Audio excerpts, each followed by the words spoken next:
Hey, welcome to Taylor's Trick-Taking Table. It's me. It's actually Taylor. It's been a long time, I feel like, in terms of both actually having a video. I bonked my head. I was going like 20 miles an hour, hit a bump, went over the handlebars, and gave myself a bit of a concussion and fractured a rib or two. So it hurts when I cough or sneeze or laugh or breathe. It's a good thing I don't really do that. But it's also been a while because April was where I was aping some of the styles of board game video makers, and that was a lot of fun, a lot of work. Whew! I have another one, which maybe I'll just release later, but for the most part, that was hopefully fun. I don't know if anyone, I think people liked it. I think some people liked it, but I don't know how much people liked it. But we're done with April. It's now May, and the month is going to be community. So it's going to be focusing on the community in different ways, kind of. The first and main way, which I thought is just so amazing, is we hit 1,055 subscribers, which is absolutely insane. And hitting 1,000 subscribers on YouTube has a kind of a thing where you can start making ad revenue money, which is like a weird thing to talk about. And I brought it up last video where I was going to do no ads and try to make this channel as easily watchable as possible. But man, the very forward-thinking genius Ronnie Smith from Watch It Play pointed out, man, YouTube doesn't like that. And I don't want to anger YouTube. So I was like, okay, I'm going to have ads. But my way around it, thinking ahead, this concussion's feeling good. I thought what would be fun is every blank 55, I use the ad revenue, I put it 100% into buying trick-taking games and shipping them out to people who watch the channel. So that'd be super fun. In fact, I'm sitting, ooh, big reveal. I'm sitting in front of a pile of a few of them now. And actually, you read titles to videos you watch probably, right? The video is going to be, oh, this is totally going to fall. Oh no. The video is going to be about Just Heroes. This is the sealed copy because I thought it'd be fun to, in the first video, give away Just Heroes. So as part of 1055 celebration of sorts, you should put in the comments, if you want Just Heroes, put your, I didn't think about this ahead of time, put your first trick-taking game you played and how old you were. Is that weird? Who knows? But so, yeah, if you want Just Heroes, just comment. And it's, so the hook is, we should probably get into the video, is it's a trick-taking game where, kind of like American Bookshop in a way, if you've seen the first video on the channel, it has a thing where the rank or the value of the cards, they sum up to a total, and you don't want to go over that total, because if you go over that total, the person who played the highest card is kind of at fault. The theme is you're a bunch of heroes fighting villains or kind of monsters, and you're trying to beat up the monster but not go too far, because then you start destroying the city. It's a pretty fun, oh, hurts to laugh, a pretty fun theme. And I think you can play it cooperative. I haven't done that, but I've played it competitive, and it's super interesting. So let's go to the table, and I'll show you how to play. Whew, this concussion's hitting strong. I didn't even explain what this was. So before we go to the table, these are different games that I think in the future blank 55 are going to be given out. So Hamilton Cave, which we covered, 535, which kind of got the rules a little wrong, but we'll get into that later. Nana, I'm going to make a video for that because that's awesome. Plotters Inc., one of my favorites, is Mitless Untook and has just like lovely, lovely art. And Monster Trick, or Stickling, which hoping to cover probably before I give that out, but I mean, another great game. And then, look at this, oh my gosh, absolutely lovely the trick-taking pin that I've had in a couple of videos. It is just one of my favorites. I've worn it to cons and had it been kind of a fun talking piece. But yeah, it's by Poilia Designs. But yeah, just an amazing pin. So anyway, that's future blank 55 subscriber gifts. And more to come, because I was going to, again, use the revenue to buy more. It's self-sustaining, so if you watch an ad on the channel, you're actually paying for a fellow viewer's, or maybe even your, future trick-taking game. Doing a service, huh? Alright, wow, I'm very rambly. Thank you for watching. 1,055 subscribers. Crazy. Y'all are crazy, y'all the best. See you at the table. When it rains, it pours, I guess. While I was traveling, my tripod fell and snapped in half, so we're doing kind of a Rotto runs through of sorts here with a moving camera, but we're also not on a table, we're on a bed. But hey, okay, so the deck in Just Heroes is made up of 4 suits, and it's numbered 1 all the way up to 7 plus, so the pluses are in between each of the numbers, and it kind of makes sense why they do that in a little bit, which I'll explain. But at 4 players, you're going to include the 6s, and at 5 players, you're going to include the 7s. Here we have the game mostly set up for 3 players, so you're going to randomly give every player a hero. There's a bunch of different heroes. There are these white cards here, and then you're going to set up the villain. So these villains are these black bordered cards. You're going to grab them all, shuffle them, and reveal one of them. So it looks like we're fighting Surth in this battle. Up here, you're going to have a tracker, which keeps track of the value of the trick, essentially, and it's going to increase as you go along. You're just going to put this pawn up at the top here, and then each player is going to get dealt the playing cards. You're going to deal 11 to each player, no matter the player count. Also, every player is going to get this fame tracker. This is kind of the points in the game, and they're going to put their cube on the 10 starting space.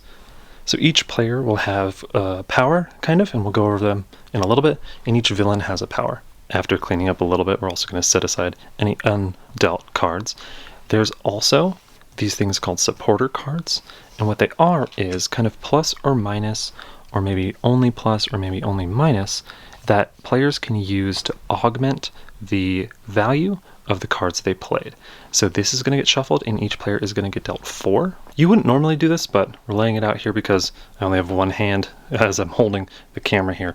But we have the players' hands splayed out, and as you can see, this player over here got dealt 1 extra of these support because that is actually their power. We can cover their powers just a little bit. So they get an extra support card. This person makes winning a trick worth more. And this person over here, if the green energy suit is led, they'll win no matter what card they played if it kind of goes well for the heroes. And then finally, the villain's superpower here is if the red fighting suit is played, it's a little harder to beat them. But we'll kind of go over that during the trick play. Speaking of which, so the first person to lead into the game is just random. Let's say it's this person over here. So they can play whatever they want, and it's a must-follow game. The yellow is trump, and the other suits are kind of just normal. So maybe this player leads the 3. And when you lead, you can add any number of support to the card. Say you wanted to have it be really strong, you could play this 4. So effectively, they'd be playing a 7 in blue. Coming over here, this player has to follow suit in blue. Maybe they play just this 3. And then finally, this player plays the 2. And they could add or minus or do whatever they want, but they're not going to do that. So then you evaluate the trick. You're going to count all the total, and you're going to ignore any pluses. So you're going to come over here. This was a 7, plus a 3, plus a 2. So that's 12. And the number that the players are trying to hit here is 7. So that was way too big. And essentially, this is probably a horrible example. Let's say that this player actually didn't use that. So it was a 3, and a 2. So that is 8. Much better example. So if the players hit 7 exactly, it's called a perfect strike. Or, I guess, because this monster can change that value, right? So if it is red, because they're good at fighting fists, this number would actually be 10. So the target number can change depending on the villain, but in this example, it's just 7. It's just simple. So if it was exactly 7, let's say this player played a 1, that would mean it was a perfect strike, and that's super good for whoever played the highest number, which would be this 3 plus here, because the 3 plus beats the 3. But if players are either 1 above or 1 below the target number, like in this case where they're actually at 8, then it's just a good strike, which is also good, and the players just get less points, but it's still good for whoever played the highest number. If players went over, like in that last example here, if you go over, either, +1 over, or sorry, +2 or more over, or if you're under, if you're 2 or more under, it's bad. So thematically, you either went super far over that and you overkilled or over-attacked the villain and you damaged the town, or you went under and you didn't do enough damage and you didn't even hurt the villain at all, which is also bad. So in the case that you went over, you would look at whoever played the highest, because the person who played the highest is always kind of on the hook, per se. So they're on the hook for winning points, which is good, or they're on the hook if you ever go too high or too low for taking negative fame, because they did too much. They were the person, the kind of the culprit of this attack, who did so much that it is bad to their fame. So in this example here, the players went way over 7.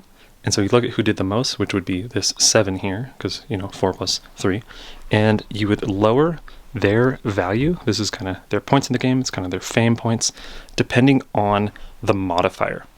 So as you can see here, the first trick, is only modifying 1. So the player would lose a certain amount of points, and it's times by 1. But as you can see, if it was one of the later tricks, it could be times by 3 or times by 4. So the later tricks are more important. Let's go into scoring now. In this example here, when the players super overshot that 7 there, how the negative scoring works is you see the difference between the target value, 7, and then where the players hit. So in this case, it was 7, 3, 2, so they were 5 over, and then you would do that number times that multiplier. So in this case, it was 5 times just 1. Later it could have been 5 times 2 or 5 times 3, but in this case, it's just 5 points. And so again, you would go to the player who did the most, and they would lose that many points. So this player here would lose 5 points. Let's go to the good example, though, to see how good example scoring is. They were only 1 off in this example, which is a good strike. When it's a good strike, you do 1 point times the multiplier. So this would be 1 times 1. Again, if it was later, it would be 1 times 3 or something. But whoever played the highest, which would be this player now, would get that many points. So in this case, they would just get 1 point. So they go up to 11. If it was a perfect strike, like let's say this player over here played a -1, because for these you can choose whether you want it to be minus or +1. This would be exactly 7. They would have not won because they're playing a 2+, so this 3 would win. So this player over here would actually win. But when you get the perfect number, like in this case where they hit 7 exactly, on a perfect strike you do 2 times whatever the modifier is. So it'd be 2 times 1 in this case, so this player would actually move up 2 points. There's some other examples of scoring, which we'll get into later, but for now, we're just going to continue with the trick play. So in this game, players actually collect their own card that they played and just put it in front of them. And what the game tells you to do is if you won the trick, like this person won the trick, you play the card horizontal, and if you lost the trick, you put the card vertical. So there's not too much space to show this, but essentially why you're doing this is because each player can only win a certain amount of tricks depending on the player count. In fact, one of the ways the game can end is if one of the player takes too many tricks, like they win too many tricks, they'll bust, their score goes down to 0, and they just lose. So, not good. In 3-player, that limit is 6, so each player can win 5 tricks and still be okay. But effectively, how they want you to do it is you put a trick you won horizontal, and then a trick you didn't win, like let's say in the next trick this player plays a 4 and lost, you would put that vertically. And then maybe, they played a 4 and won next turn, they would put that horizontally. So you just kind of keep track of how many times you've won. And if this player, won 6 times and they had 6 horizontal cards, they would have bust. The game would have ended immediately. And that's one of the end conditions. I guess while we're at it, another one of the end conditions is if any player got their fame down past 0, But usually the game will end with 11 tricks played, so all of the normal cards played to the trick. After players collect their trick, then you would move this multiplier token to the next spot. It's still at +1, but after this trick it'll be at 2, and as you can see it kind of just gradually gets crazier and crazier. And then the winner would lead to the next trick. So maybe this player leads with the 4. Coming over here, this player has to play the 2, and again you could play any modifiers if you're hoping to do that. And then finally, this player, maybe let's say they play a 1. So in this example, it was a perfect strike. This player played the highest card, and so they would have 2 times the value up there, which again is just 1. So they'll get 2 points. They're going to go horizontal and play again.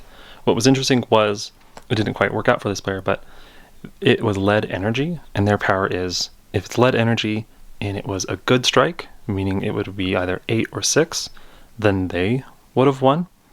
So they kind of maybe wanted to do that, but maybe they didn't. Again, in this game, you can win by maybe making one of the heroes win too many tricks. So there's like a lot of kind of flexibility. So maybe that's why they didn't want to do that, or maybe they're holding off on some of their support cards because these are pretty valuable for later in the game. So again, this player would collect that trick, play to the next trick, and then now the multiplier is actually on space 3, which is times 2. Moving on to trick 3, let's say this player led the green here, and as you can see, this player is off suit. They don't have any green. So in this game, playing off suit is kind of interesting. It is like other trick takers where if you don't have the suit, you can play whatever you want, but how you play whatever you want is a little bit wacky. So like I was saying, yellow is trump, so you can play yellow into the trick just like normal to try to win the trick. So they could play this too, and they'd be, winning because any yellow is stronger than anything not yellow. But if you didn't want to play that, or if this player didn't want to play that, and they wanted to play one of these, when you are offsuit and it's not trump, you actually play to the trick face down. And that card counts as 0 for the total. So it's a little bit scary because now there's only one other player to try to get the number to be around 7. So this would count as 0. So coming over here to this player here, they could play this 3, and maybe they're realizing that's a little bit rough because now it's another perfect strike for that player, and that might be too many points. Maybe they play this -2. So now this is only a 1, so now it's a 5, and effectively 5 is just out of that good strike zone, meaning this is actually bad for the players, specifically this player, because this player played the strongest attack here. So in this case, the difference was 2, 5 to 7 was 2, so it'd be 2 times 2, so that'd be -4 points for this player. Again, they do everything the same. They won the trick, so they would do that, and they would lead to the next trick. And these players would take their cards to themselves. I've explained how these support cards are super helpful for playing and augmenting the rank of your cards that you're played to try to move things around or hit or maybe evade that number up there, but they're also useful for getting more points in the game. So let's show an example of how that works. Say this player led the 2, and coming over here, this player doesn't have a 2, so maybe they just again play face down, so the total value is at 2 here. This player over here also doesn't have any green. Maybe they want to play the 5 because that makes a perfect 7, and that's going to get them points in the game. So usually if they didn't play any support cards, this would be a perfect strike.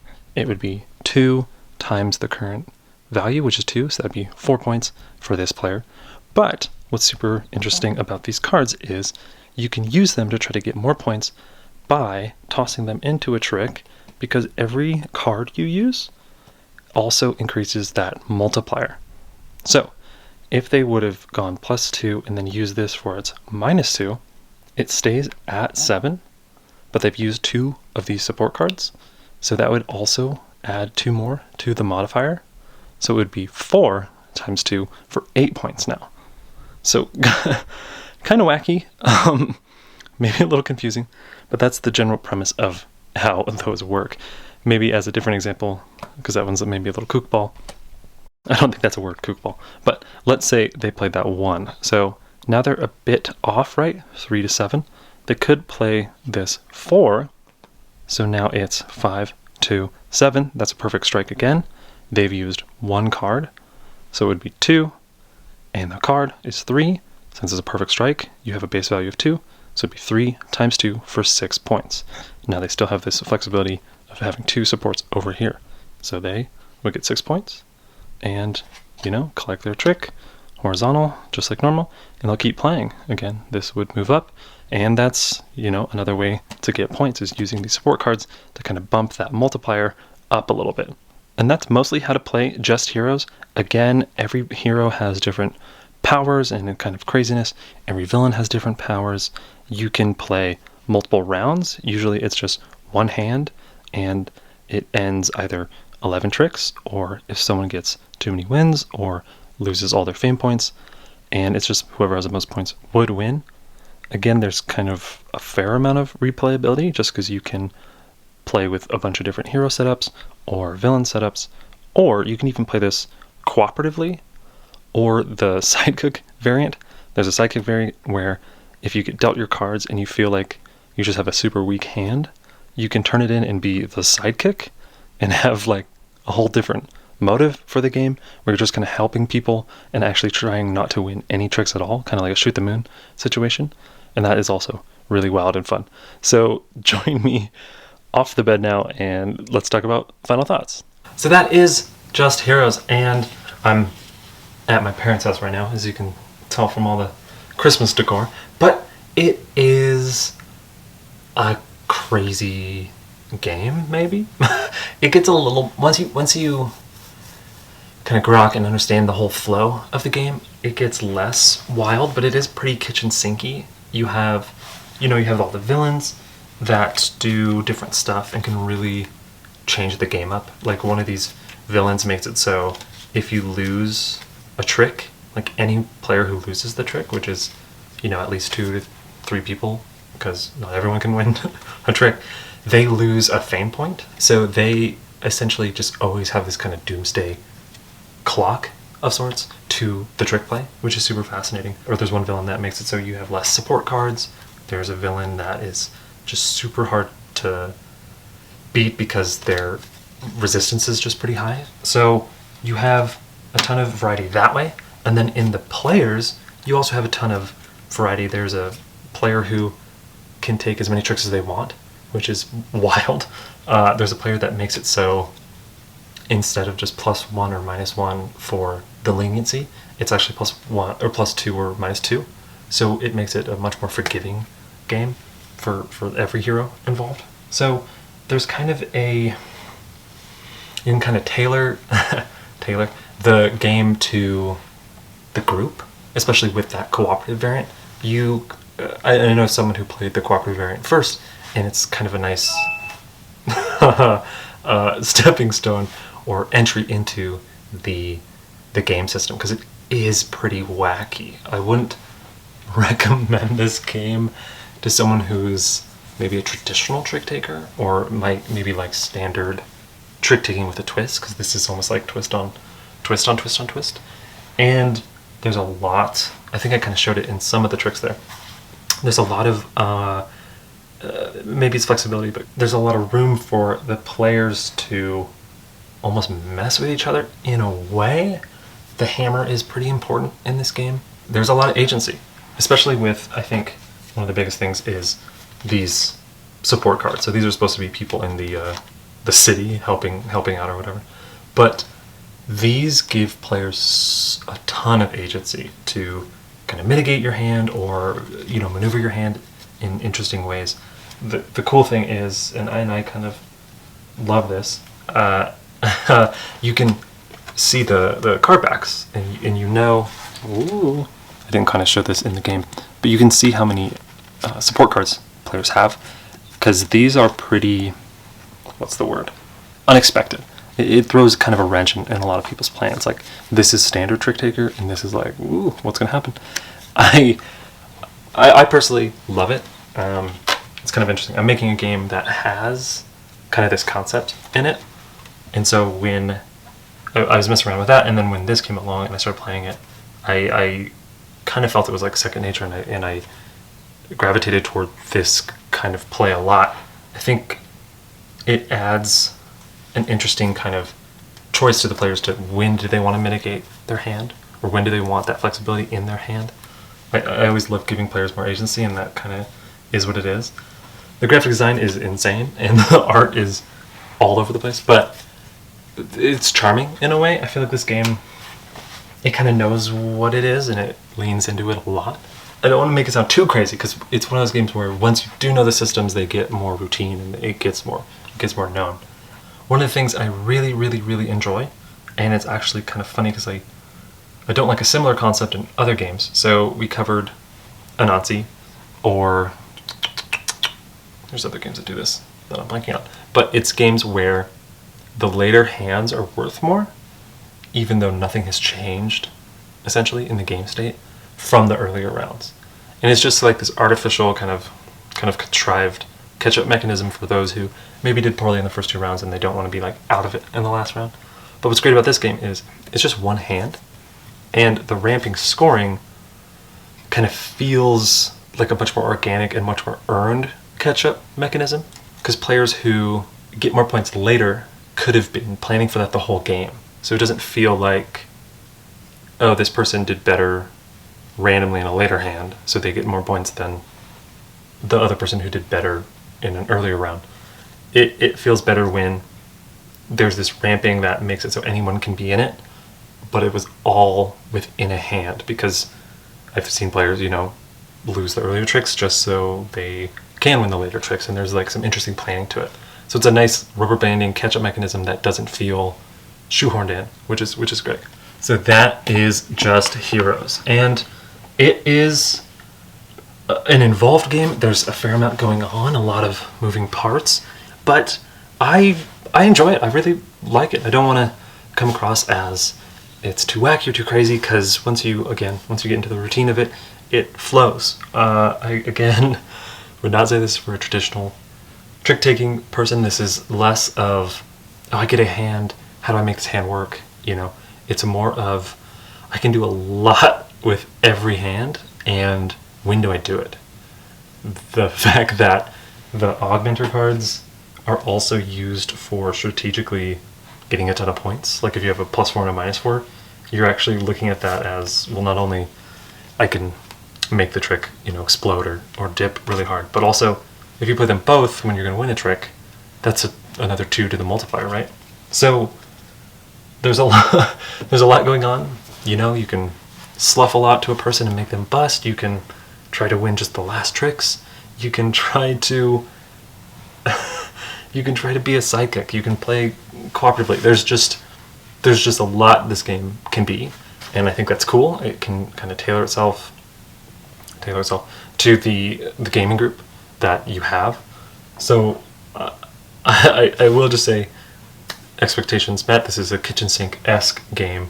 So if you do want to try to play it or seek it out or put in a comment to try to get me to send this to you, just let that be known, because it is a wild ride, but one that I think is fun. So yeah, thanks so much for watching, and the next video will be more normal. I'll have a tripod. Oh my, a tripod. I'll have less of an injury to my head, and yeah, thanks for watching.